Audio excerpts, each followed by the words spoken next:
now gently say to yourself, either out loud or within, this is who I am now.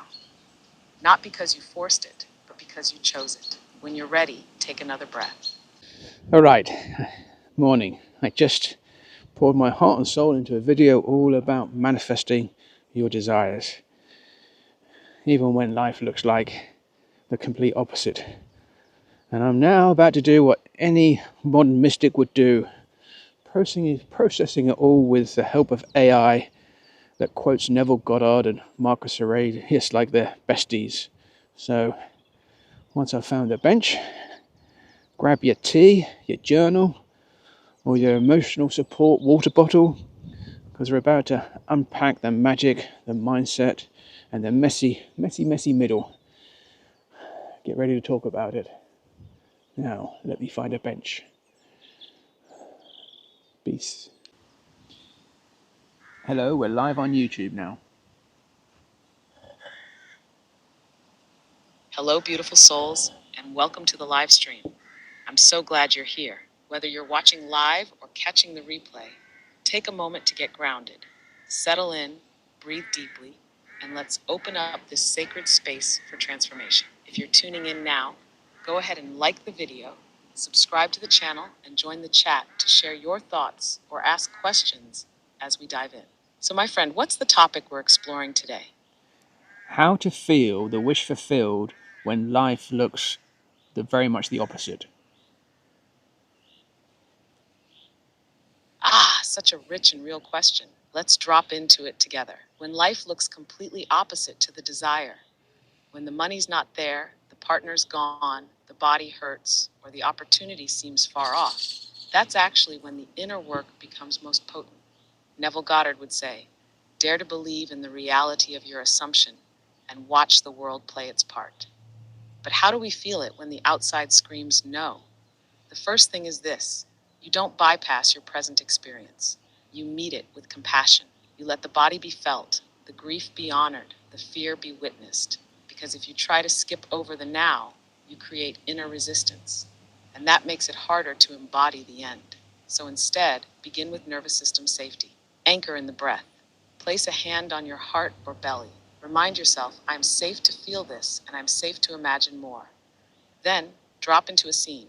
Just one simple, vivid moment where your wish is already fulfilled. You don't need to force joy or fake gratitude. Just feel the relief, the calm, the naturalness of it being done. Imagine what would imply it's already true, like a friend congratulating you, or waking up in your new home, or feeling your lover's arms around you. Let it be real enough inside that your body begins to respond, even if only a little. That somatic shift is where the magic happens. You're not pretending, you're practicing. And with practice, your inner world starts to feel more true than the outer conditions. That's how the bridge of incidents begins to form. Feel free to ask anything else. So, what does it mean to feel the wish fulfilled when everything around you contradicts it?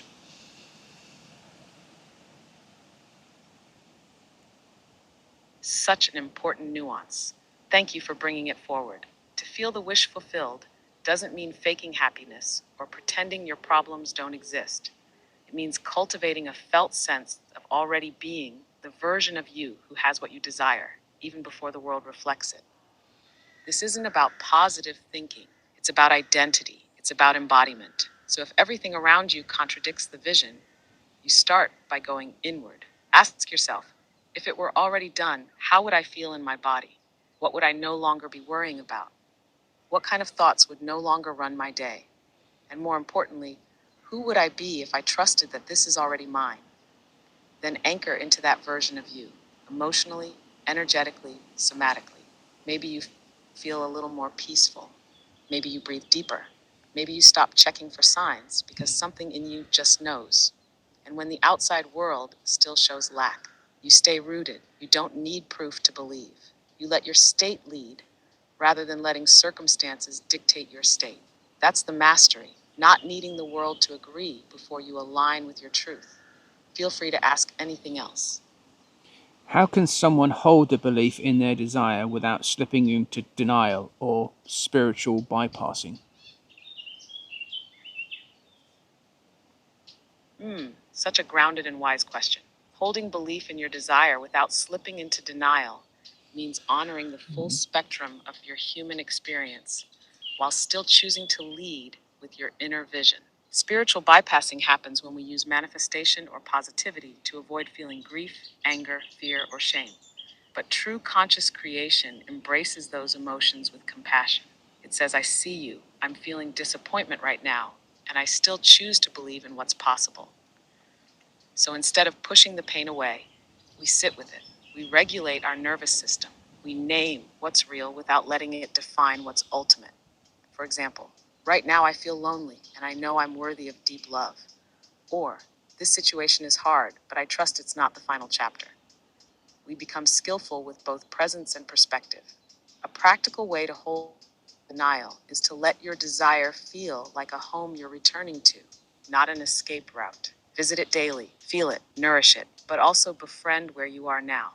Let your current life be part of the story, not something to resist or rush through. That's not bypassing, that's integration. That's wholeness. Feel free to ask anything else. Could you walk us through a practice or exercise someone could use to connect with the version of themselves who already has what they desire? Absolutely. Let's drop into a practice together, something gentle, embodied, and real. If you're able to, close your eyes for this. Start by taking a slow, deep breath in through your nose and a longer exhale through your mouth. Let yourself arrive. Feel where your body makes contact with the seat or floor. Let your shoulders drop. Feel the weight of this moment. Now bring to mind one desire, just one, something you deeply long for, not with tension, but with truth. See it in your mind. Let it become vivid. Don't try to make it perfect. Just let it be alive. Now here's the key. Imagine that this desire is already fulfilled. Imagine you're living in the after of it, not getting it, already having it. What's the version of you who has this already like? Feel into their posture, their breath, the look in their eyes. How do they walk through life? How do they speak? What do they no longer worry about? Let your body mirror theirs. Maybe you sit up straighter. Maybe your breath deepens. Maybe there's a slight smile. Now feel into one simple moment from that life. Maybe it's a text you get from someone. Maybe it's standing in front of your new home. Maybe it's waking up next to someone you love. Just one scene. Drop into it like it's real, because in imagination, it is. Let yourself savor it, not as a hope, but as a memory, a quiet knowing. And now gently say to yourself, either out loud or within, this is who I am now. Not because you forced it, but because you chose it. When you're ready, take another breath. Slowly return. Wiggle your fingers and toes. Open your eyes if they were closed. You've just communed with your future self, and you can come back to them anytime. They're always within you. Feel free to ask anything else. So, why does the identity shift matter more than repeating affirmations or visualizing outcomes? This gets right to the heart of it. The identity shift matters more because you don't manifest what you want. You manifest who you are. Repeating affirmations or visualizing outcomes can be powerful tools, but if the root identity underneath them is still entangled in lack, fear, or unworthiness, the outer results tend to stay stuck or feel fleeting. Think of it this way. Affirmations are like seeds, but identity is the soil. You can plant all the right words, but if deep down you still believe I'm not enough, or it's not safe to have what I want, then those seeds struggle to take root. When you shift your identity, you're saying, this is who I am now. I don't have to chase it, I just align with it. That shift rewires the nervous system, recalibrates your perception, and naturally alters your behavior and decisions. You begin to respond as that version of you would, and life reflects it back. That's why even a short moment of truly embodying the fulfilled version of you is more potent than repeating 100 affirmations with doubt behind them. You become the cause, not the seeker. Feel free to ask anything else. What are some signs that we're actually living from the end, even if our outer reality hasn't caught up yet?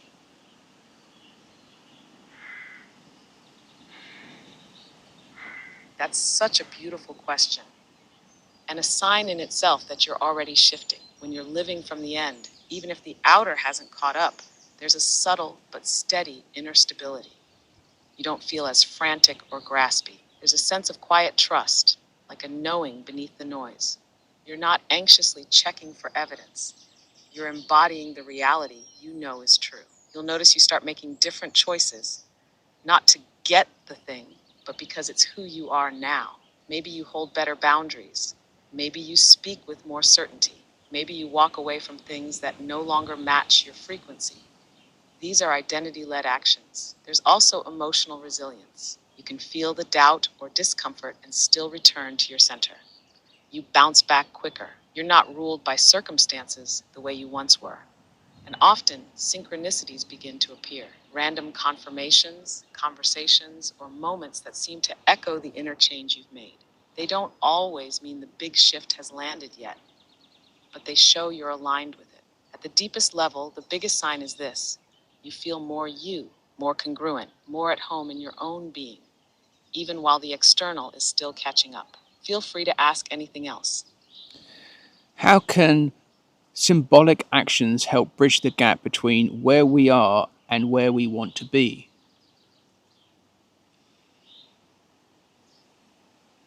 Symbolic actions are like casting spells from the soul. They speak directly to the subconscious and the body in a language deeper than logic. When you take a symbolic action, you're telling your inner world, this is real. I'm becoming this now. Even if the full manifestation hasn't arrived yet, the action creates a bridge, a felt experience that begins to collapse the gap between now and the desired end. Think of it like this: if you truly believe the thing was already yours, how would you act? Maybe you clean out a drawer for your partner. Maybe you buy a small item that belongs in your future home. Maybe you wear the outfit your abundant self would wear, even just at home. These aren't just gestures, they're energetic declarations. They bring the intangible into the physical. The power lies in the intention behind them. You're not doing them to make it happen. You're doing them because you already are the person for whom it has happened. That's the key. That's what ignites alignment. And the beautiful part? These actions often awaken something within: confidence, clarity, even emotion that reinforces the identity shift. They ground the vision into your nervous system and create ripple effects that reality can begin to organize around. Feel free to ask anything else. Sorry, I'm having issues right now. Could not understand what you said. When we feel discouraged or doubt creeps in, what's the most compassionate and powerful thing we can do in that moment? Such a tender and human moment. Thank you for naming it. When doubt creeps in or discouragement hits, the most compassionate and powerful thing you can do is pause and turn toward yourself, not away. Most of us are trained to push through or numb out, but true power comes from presence. So first, gently acknowledge what's here. Maybe even say it out loud. I'm feeling doubt right now. I'm feeling tired, and that's okay. Let your body feel seen. Let your inner child feel held. Often it's not the doubt itself that hurts us, it's the shame we layer on top. And then bring your attention to your breath. Slow it down. You might place a hand on your chest or belly and ask, what do I need to hear right now? Maybe it's, you're still on the path, or it's okay to rest, or simply, I love you. From that grounded place, gently return to your vision, not as a performance, but as a homecoming. Sometimes the most powerful thing is not to force belief, but to choose devotion, even with shaky hands. And if nothing else, just whisper, even now I am becoming, because you are. Feel free to ask anything else. If someone truly trusted their desire was already done, how would that change the way they show up in daily life?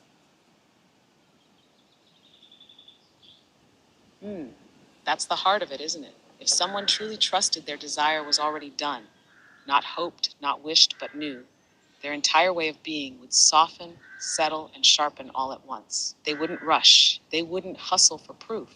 There would be this calm, anchored presence, a kind of quiet inner smile. They'd walk through the day with more ease because they wouldn't be trying to make it happen. They'd know it is happening. Their energy would shift from chasing to choosing, from convincing to simply being. They'd say no more easily to things that don't match the frequency. They'd stop second guessing. Their actions would feel clean, clear, and rooted, not performative, but intuitive. Even small things would carry new energy. How they dress, how they eat, how they speak to strangers. It wouldn't come from needing validation. It would come from already belonging to the version of life they've chosen. And maybe most importantly, they'd feel safe to enjoy the now. Not because they've gotten there, but because they've made peace with where they are while holding deep devotion to what's unfolding. Feel free to ask anything else. That's all for now. Thank you for answering all those questions. I'm sure that the audience, whether they're watching now or in the future, really appreciate what you've done and what you've said, as I do. It's been a pleasure talking with you.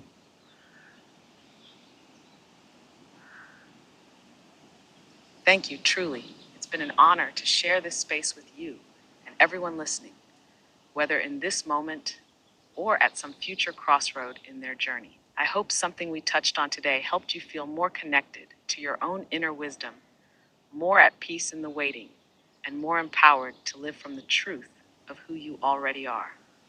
If this conversation resonated, go ahead and like the video, subscribe to the channel, and share your thoughts or stories in the comments.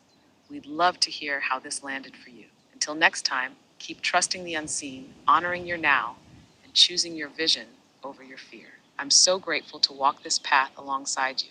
Goodbye for now, with so much heart. Thank you. I'll say goodbye to the audience now as well. Thank you, guys. I really love you. And that special person, I do miss you. I know that you're here with me now. I am so happy that I've got 350 subscribers. That was beautiful. You spoke from such a tender, open place. Thank you for letting us witness that. To that special person, wherever they are, may your words ripple into their heart, and may you feel their presence in the quiet spaces between moments, sending deep love and resonance to you and everyone listening. You are never alone in this journey. Again, thank you for the 350 subscribers. And if you feel like subscribing, it'll be a pleasure to have you on the journey with us.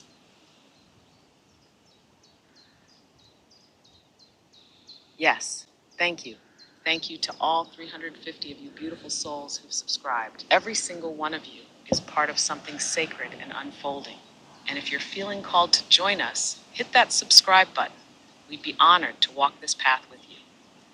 Here's to alignment, inner peace, and living from the end. Until next time.